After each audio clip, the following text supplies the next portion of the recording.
আসসালামু আলাইকুম ভিউয়ার্স, কেমন আছেন সবাই? আমি তো আপনাদের দোয়ায় আল্লাহর অশেষ রহমতে অনেক ভালো আছি।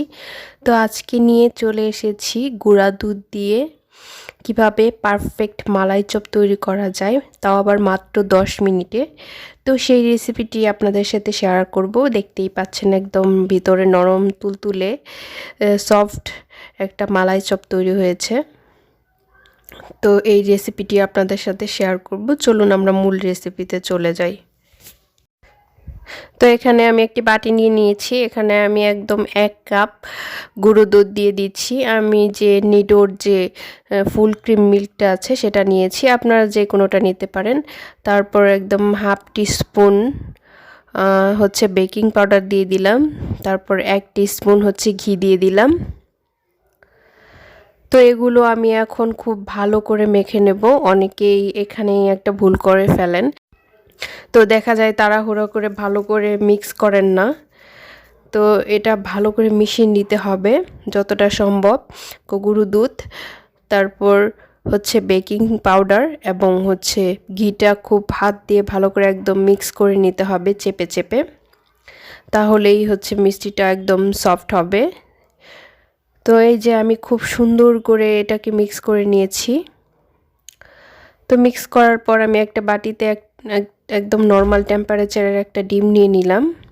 তো ডিমটা অবশ্যই নর্মাল টেম্পারেচারের হতে হবে, রুম টেম্পারেচার যেটা, ফ্রিজের ডিম হওয়া চলবে না। তো আমি ডিমটা খুব ভালো করে ফেটিয়ে নিয়েছি। এখন যে গুঁড়ো দুধটা আছে এটার সাথে আমি ডিমটা মিশিয়ে নেব। তো এখানেও কিছু প্রসেস ফলো করতে হবে আপনাদের। তো এই যে ডিমটা দিয়ে দিলাম। তো ডিমটা দিয়ে একদম মাখিয়ে নিয়েছি। তো অবশ্যই খেয়াল করবেন এই ডোটা যেন একদম আঠালো হয়, এরকম একটু লুজ টাইপের, কারণ এই ডোটা যদি শক্ত হয়ে যায় তাহলে চপটা হচ্ছে ভেতর থেকে শক্ত হয়ে যাবে। এই ডোটা অবশ্যই নরম হতে হবে, সফট হতে হবে, তাহলেই চপগুলো অনেক ভালো হবে, মিষ্টিগুলো ভালো হবে খেতে। তা আমি 5 মিনিটের জন্য এটা ঢাকা দিয়ে রাখছি। চলে এলাম 5 মিনিটের পর। তো আমি হাতে একটু ঘি ব্রাশ করে নিয়েছি, নিয়ে তারপরে এটাকে একটু ভালো করে মিক্স করে নিয়েছি আরেকবার। এখন আমি এই যে গোল গোল বল শেপ করে নিচ্ছি হাতে। তো আমি একটু বড় টাইপেরই চপ করব, আমি সবগুলোকে বানিয়ে নিব এভাবে। আপনারা চাইলে এর চেয়ে অর্ধেকও করতে পারেন, তো আপনাদের ইচ্ছে মতো। তো আমি একটু বড় সাইজ করেছি, এর জন্য আমার 12-13টা হয়েছে। তো এটা ফুলে 3 গুণ হয়ে যাবে, সেটা আপনার পরের স্টেপেই দেখতে পারবেন।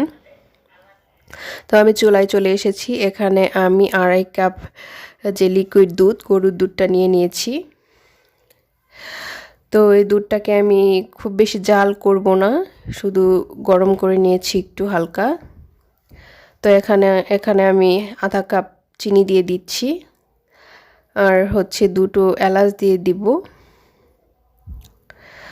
তো এলাচ দুটো আমি মাথা ফাটিয়ে দিয়ে দিয়েছি, এতে ফ্লেভারটা খুব ভালো ছড়াবে। তো এখন আমি চিনিটা গলে যাওয়া পর্যন্ত অপেক্ষা করব। অবশ্যই চিনিটাকে আমি বলক উঠাবো না, কারণ দেখা যায় অনেক সময় দুধটা যদি বলক উঠে যায় গরম দুধে হচ্ছে মিষ্টিগুলো দিলে, মিষ্টিগুলো অনেক সময় দেখা যায় ভেঙে যাওয়ার একটা চান্স থাকে। তো সেজন্য আমি বলক উঠাবো না, দুধটা জাস্ট গরম করে আমি মিষ্টিগুলো দিয়ে দিয়েছি এখানে। তো এখন আমি আঁচটা বাড়িয়ে দেব এবং বলক ওঠার পর একদম মিডিয়াম লো ফ্লেমে আমি চুলাটা রেখে দেব 5 মিনিটের জন্য।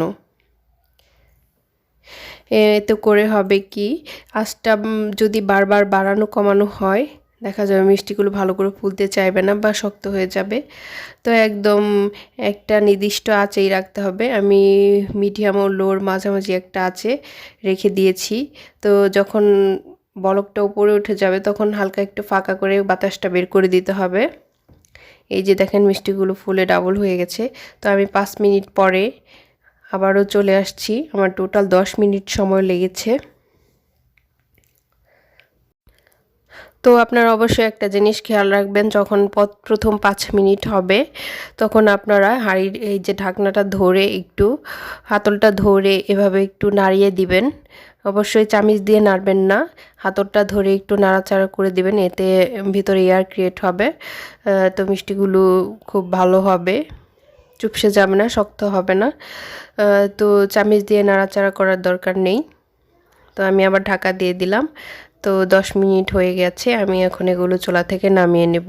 তো এখন আমি মালাইটা তৈরি করে নেব। মালাই তৈরি করা খুবই ইজি। আপনারা খুব সাবধানে মিষ্টিগুলোকে একটা পাত্রে নামিয়ে নেবেন। তারপর যে দুধটা আছে সেখানে অনলি 2 টেবিল চামচ গুঁড়া দুধ অ্যাড করে একটু ঘন করে নেবেন।